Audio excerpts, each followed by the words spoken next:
హైదరాబాద్ లో నోరూరించే బిర్యానీ, జైపూర్ కు వెళితే కచోరీ, ముంబై టూర్ వేస్తే వడాపావ్, లక్నోకు వెళితే కబాబ్ల రుచి చూడందే వదిలిపెట్టరు.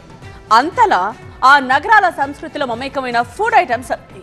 కానీ ఇప్పుడు ముట్టుకుంటే మంటకే ధరలతో కొండకి కూర్చున్నాయి.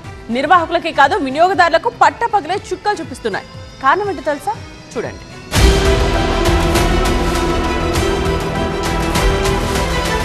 పశ్చిమాసియా ఉద్రిక్తతలతో గ్యాస్ సిలిండర్ ధర ఒక్కసారిగా 1000 రూపాయలు పెరిగింది. వంట నూనె, శనగపిండి, మసాలా ధరలు కూడా మండిపోతున్నాయి. చిన్న చిన్న టిఫిన్ బండ్ల దగ్గర నుంచి స్టార్ హోటళ్ల వరకు ధరలు అమాంతం పెరిగాయి. స్టార్ హోటళ్లు మెనూలోంచి ఐటమ్స్ తగ్గిస్తే చిన్న చిన్న దుకాణాలు, స్ట్రీట్ ఫుడ్స్ వాళ్ళైతే ధరలు అమాంతం పెంచేశారు.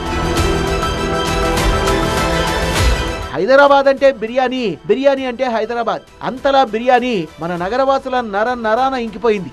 వీకెండ్ వచ్చిందంటే బిర్యానీ లాగించడం ఓ ఆనవాయితీ. ఇప్పుడు ఆ బిర్యానీ ఆర్డర్ చేయాలంటే సగటు వినియోగదారుడికి చుక్కలు కనిపిస్తున్నాయి. అలాగే ఇష్టంగా తాగే ఇరానీ చాయ్ కూడా ధరలతో వేడి పుట్టిస్తోంది. ప్రపంచంలో వార్ ఎఫెక్ట్ చాలా స్పష్టంగా కనిపిస్తుంది. హైదరాబాద్లో ముఖ్యంగా ఫేమస్ అయినటువంటి ఇరానీ చాయ్తో పాటు బిర్యానీ పైన కూడా దీని ఎఫెక్ట్ పడిందని చెప్పుకోవచ్చు. ఇటీవల పెరిగినటువంటి గ్యాస్తో పాటు పెట్రోల్కి సంబంధించిన రేట్లు అన్నీ కూడా బిర్యానీతో పాటు మినిమం कमोडिटीज पे पड़ी स्पष्ट कनिपिस्तुंदी। हैदराबाद बिरयानी पे भी उसका इफेक्ट पड़े जैसा दिख रहा। बहुत होटल्स में रेट्स बढ़ाए, आपका ने कैसा है? ये जो गैस का इशू हुआ हमारे पास तेलंगाना में और इंडिया में जो चल रहा है इशू, इसकी वजह से इफेक्ट हुआ हमको बिरयानी या गैस पे, छोटे होटल वालों को, होटल इंडस्ट्री को बहुत इफेक्ट हुआ इस पर। रेट्स, डीजल का भी प्रॉब्लम होने से हर चीज़, माल मटेरियल पूरा महंगा आ रहा चारों तरफ से। बहुत सारे छोटे होटल वाले होटल्स बंद कर लिए अपने, और गैस पे भी काम चल रहा। रेट तो जो मिलता था पहले 1400-1500 कंपनी से, अभी ब्लैक होने से कई जने 5000-7000 को भी गैस बेच रहे हैं। ఇరానీ చాయ్ పైన కూడా పెరిగిన రేట్లకు సంబంధించిన ఎఫెక్ట్ పడింది అనేది స్పష్టంగా హోటల్స్కి సంబంధించినటువంటి ఓనర్లు చెప్పేటువంటి ప్రయత్నం చేస్తున్నారు. 10 రూపాయలు ఉన్నటువంటి చాయ్ కొన్ని చోట్ల 15 రూపాయలకు పెంచారు, కొన్ని చోట్ల 16 రూపాయలకు పెంచారు. 100 రూపాయలకి దొరుకుతున్నటువంటి బిర్యానీ కొన్ని చోట్ల చిన్న చిన్న హోటల్స్లో దాదాపుగా 120-150కి పెంచేసినటువంటి పరిస్థితి ఉన్నది. కెమెరామెన్ శ్రీధర్తో శ్రవణ్, TV9 హైదరాబాద్. ముంబైలో వడాపావ్ ఫేమస్ స్ట్రీట్ ఫుడ్. అతి చౌకగా సామాన్యుడి దగ్గర నుంచి సంపన్నుడి వరకు ఇష్టంగా తినే ఫుడ్. ఒకప్పుడు 8 రూపాయలు దొరికిన వడాపావ్ ఇప్పుడు కొన్ని చోట్ల 25 రూపాయలు దాటింది.